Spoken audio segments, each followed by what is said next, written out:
देश का विपक्ष गदगद हो रहा है। ट्रंप के बहाने राहुल गांधी और दूसरे नेता मर्यादा तक भूलते जा रहे हैं और मोदी के लिए तू तड़ाक की सतही भाषा पर उतर आए।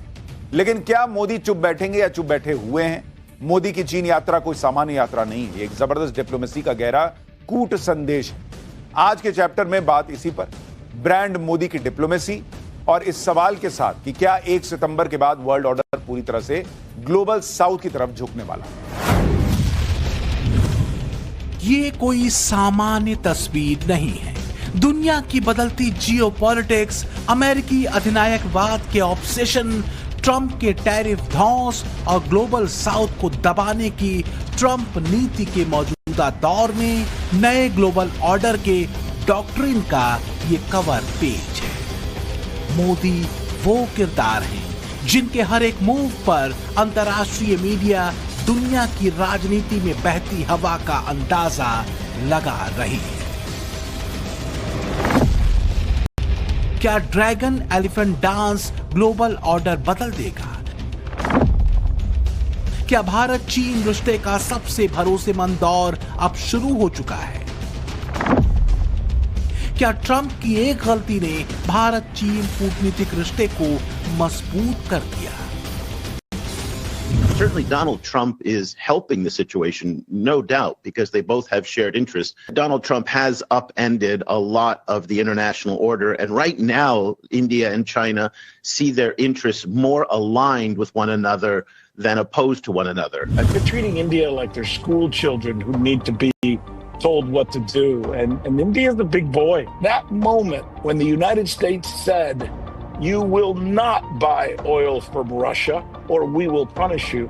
And India looked back at the US and said, "You will not tell us who we can or cannot buy oil from." That was such a cataclysmic moment. तो क्या नए भारत और मोदी के भारत ने अब ग्लोबल ऑर्डर बदलने के रास्ते पर कदम बढ़ा दिए?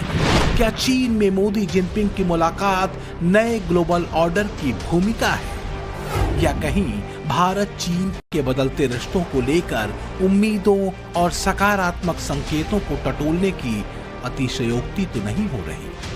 तो इसे जानने के लिए आपको तियानजिन में मोदी और जिनपिंग के बीच हुई 1 घंटे की मुलाकात में उठी ध्वनियों और परस्पर हितों की धारा को समझना जरूरी है। The world today is swept by once-in-a-century transformations. The international situation is both fluid and chaotic. China and India are 2 ancient civilizations in the East. We are the world's 2 most populous countries, and we are also important members of the global South. We both shoulder the historical responsibility of improving the well-being of our 2 peoples, promoting the solidarity and rejuvenation of developing countries, and promoting the progress of human society. It is the right choice for both sides to be friends who have good neighborly and amicable ties, partners who enable each other's success, and to have the dragon and the elephant dance together. पिछले वर्ष Kazan में हमारी बहुत ही सार्थक चर्चा हुई थी। हमारे संबंधों को एक सकारात्मक दिशा मिली।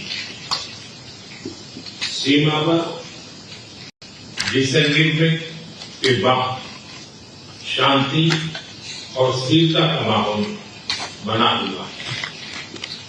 हमारे स्पेशल रिप्रेजेंटेटिव्स के बीच बॉर्डर मैनेजमेंट के संबंध में सहमति बनी।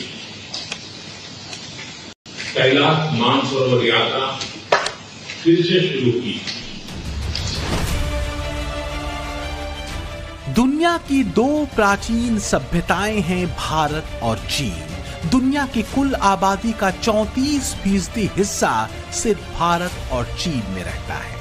ग्लोबल लेवल पर भारत और चीन के एकजुट होकर एक साथ आने का मतलब है ग्लोबल साउथ की आवाज का वैश्विक मंच पर दमदार होना और वर्ल्ड ऑर्डर के बदलने की प्रक्रिया का शुरू हो जाना।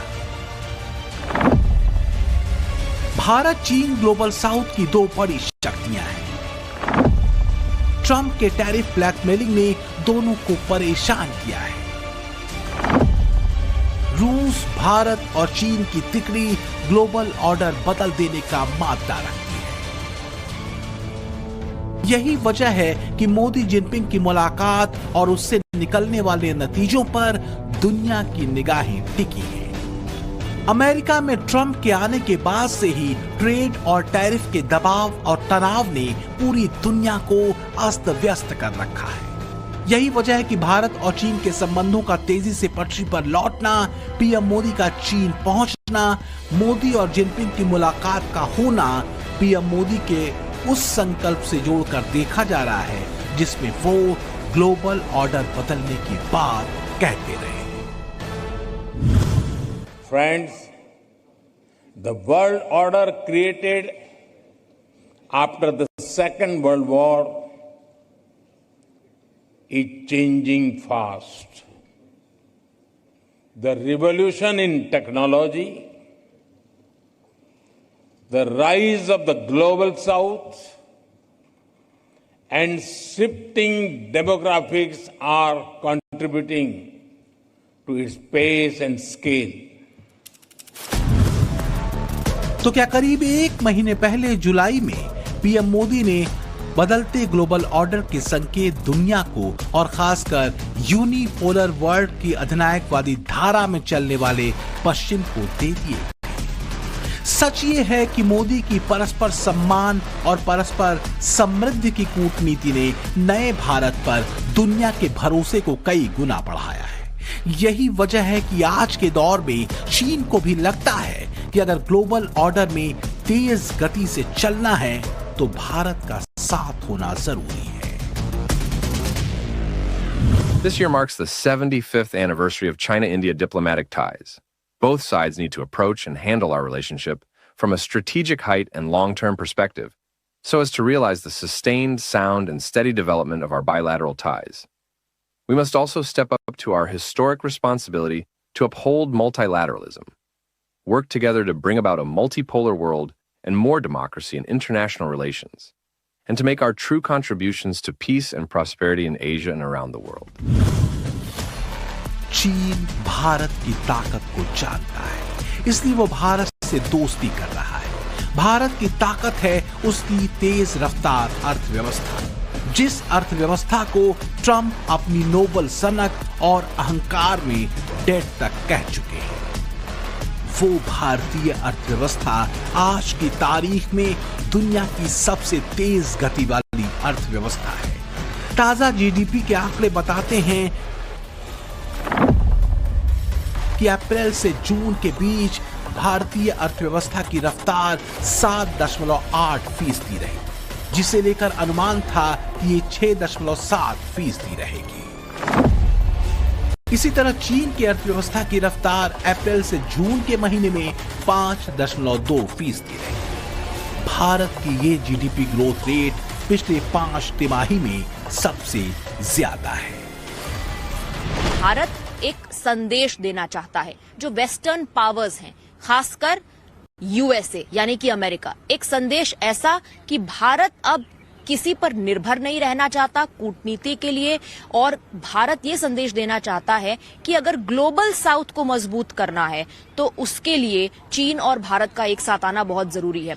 ग्लोबल साउथ की बात लगातार प्रधानमंत्री नरेंद्र मोदी करते हैं। जब भी किसी बड़े प्लेटफॉर्म पर प्रधानमंत्री जाते हैं तो वो कहते हैं कि अगर आपको ग्लोबल इकोनॉमी में स्थिरता लानी है तो उसके लिए भारत और चीन का एक साथ आना बहुत जरूरी है। और जो वेस्टर्न पावर्स हैं उनको ये बात समझ में आना बहुत जरूरी है कि ग्लोबल साउथ का अपना एक महत्व है, और अगर आपको एक ऐसा समाज बनाना है जहां पर सभी देशों का समान अधिकार है तो उसके लिए वेस्टर्न पावर्स को, ग्लोबल साउथ को उसकी जगह देनी होगी। और ये दोनों रिश्तों के बीच बेहतरी और ग्लोबल साउथ की आवाज को प्रमुखता से सामने रखने का एक बहुत बड़ा मौका था। Everybody loves him, but I will tell you this, he's very tough. शायद ट्रंप को जब तक अपनी भूल का एहसास हो तब तक भारत चीन के संबंधों में जमी बर्फ पिघलकर ब्रह्मपुत्र यानी चीन की यारलुंग सांगपो नदी का पानी बन चुकी हो। पर यह सच है कि बदलते दौर में भारत और चीन का साथ आना दोनों के लिए फायदेमंद साबित हो सकता है। खासकर ट्रेड और अर्थव्यवस्था के नजरिए से। वैसे भी जियोपॉलिटिक्स में कोई भी परमानेंट दोस्त या दुश्मन नहीं होता। जो असली मुद्दा होता है वो होता है परस्पर हित और सहयोग। भारत और चीन के मार्केट साइज को देख लीजिए। दोनों ही देशों की आबादी 140 करोड़ से ज्यादा है, यानी दोनों देशों की आबादी को अगर मिला दें तो ये 2.8 बिलियन हो जाती है।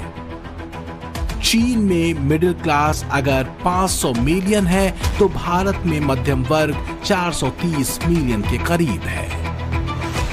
मेरे ख्याल से तो चीन भारत, क्योंकि हम पड़ोसी देश हैं और हम तो दुनिया के प्रमुख विकासशील देश और तो बड़ी अर्थव्यवस्थाएं भी है, तो हमारे दोनों के व्यापारिक सहयोग भी बहुत ज्यादा है, बहुत संभावना भी है। तो जैसे कई साल पहले चीन और भारत के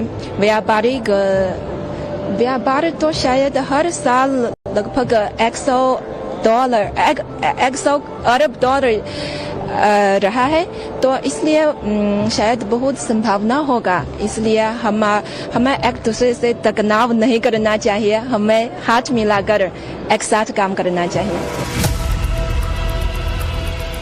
आर्थिक नजरिए से दोनों देशों की आबादी वास्तव में एक मार्केट साइज भी है। मिडिल क्लास आबादी का ज्यादा होना मतलब एक बहुत बड़ी मार्केट, जिसका फायदा दोनों ही देश परस्पर सहयोग से उठा सकते हैं। यहाँ पर यह याद रखना जरूरी है कि भारत के इसी मार्केट पर ट्रंप की नजर रही है और अब लगता है कि भारत के मार्केट में ट्रंप की दाल गलने वाली नहीं। एक बात तो मैं आपसे पहले भी कहता रहा हूं कि ट्रंप भाई साहब का भारत पर तगड़ा टैरिफ थोपना उनकी निजी खुन्नस वाला मामला है। इसी निजी खुन्नस वाली बात पर मुहर लगाई है अमेरिकी वित्तीय कंपनी जेफरीज की एक ताजा रिपोर्ट में, जिसमें दावा किया गया है कि ट्रंप भारत से इसलिए चिढ़े हुए हैं क्योंकि भारत ने कश्मीर मुद्दे को लेकर भारत पाकिस्तान के बीच ट्रंप की मध्यस्थता की पेशकश ठुकरा दी। जाहिर है इससे ट्रंप का नोबेल शांति पुरस्कार जीतने का सपना चकनाचूर हो गया और दावा है कि बस यही बात ट्रंप को खटक गई। अब देखिए कि ऑपरेशन सिंदूर पर ट्रंप के सीज फायर वाले दावे की हवा भी भारत ने निकाली थी। इसमें कोई शक नहीं है कि भारत अमेरिका के रिश्ते कठिन दौर से गुजर रहे हैं। हालांकि भारत ने ट्रेड को लेकर बातचीत के रास्ते बंद नहीं किए। इस सबके बीच भी पीएम मोदी ने एक संदेश तो दे दिया है कि भारत ने अपनी राह और विकल्प चुनने शुरू कर दिए हैं। दुनिया बहुत जल्द भारत की डिप्लोमेसी पर एक नया और असरदार दौर देखेगी। दुनिया भर के एक्सपर्ट जिस 21वीं सदी को एशिया की सदी कहते हैं, उसकी प्रस्तावना मोदी ने बहुत पहले ली थी और अब माना जा रहा है कि चीन दौरे के साथ पीएम मोदी इसी ग्लोबल साउथ की किताब का पहला अध्याय लिख रहे हैं। चाहे मोदी एशियन देशों में हों, वैश्विक मंच पर हों या यूरोपीय देशों में, भारत की स्पष्ट नीति वो रखते रहे हैं। ग्लोबल साउथ को लेकर मोदी का संदेश विकसित देशों के लिए साफ रहा है। बिना भेदभाव के व्यापार और कारोबार, आतंकवाद के खिलाफ एकजुटता, शांति स्थिरता को बढ़ावा देना और वैश्विक संस्थाओं का अपने पूर्वाग्रहों से बाहर निकलना। Together, we must attempt to redesign global political and financial governance. This can remove inequalities, enlarge opportunities. Bharat चीन रिश्तों में सकारात्मक बदलाव की शुरुआत हुई थी पिछले साल रूस के शहर कजान में, जब ब्रिक्स देशों के शिखर सम्मेलन के दौरान पीएम मोदी और शी जिनपिंग मिले थे। पीएम मोदी और जिनपिंग के बीच हुई इस वार्ता से पहले जो बदलाव सीमा पर हुए थे वो ये कि एलएसी पर पेट्रोलिंग को लेकर दोनों देशों में सहमति बनी थी। डेप्सेंग प्लेन्स और डैमचौक में भी भारत का पेट्रोलिंग अधिकार बहाल हुआ था। बीते 4 साल में 17 राउंड की वर्किंग मैकेनिज्म की बातचीत और 21 राउंड के मिलिट्री डायलॉग के बाद डिसएंगेजमेंट हुआ और भारत को पेट्रोलिंग के अधिकार वापस मिले। ये मामला 2020 के संघर्ष से पहले का था।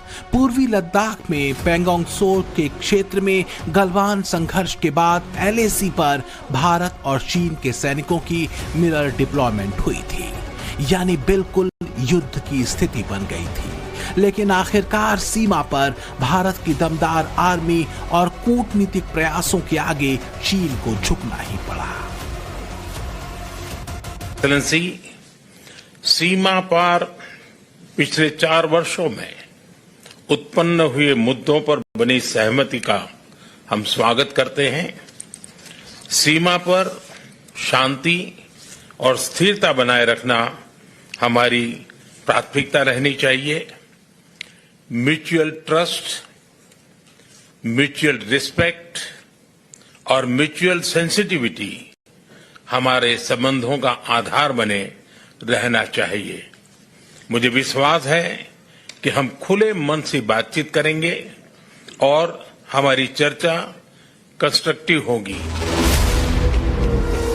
तमाम उतार चढ़ावों के बावजूद भारत और चीन के बीच व्यापार बेहतर रहा है।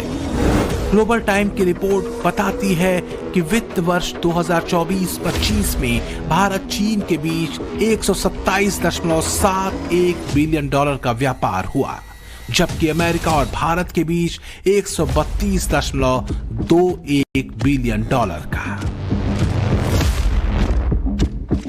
लेकिन भारत चीन के रिश्तों में बदलाव और पिघलती बर्फ की वजह क्या सिर्फ ट्रंप फैक्टर है?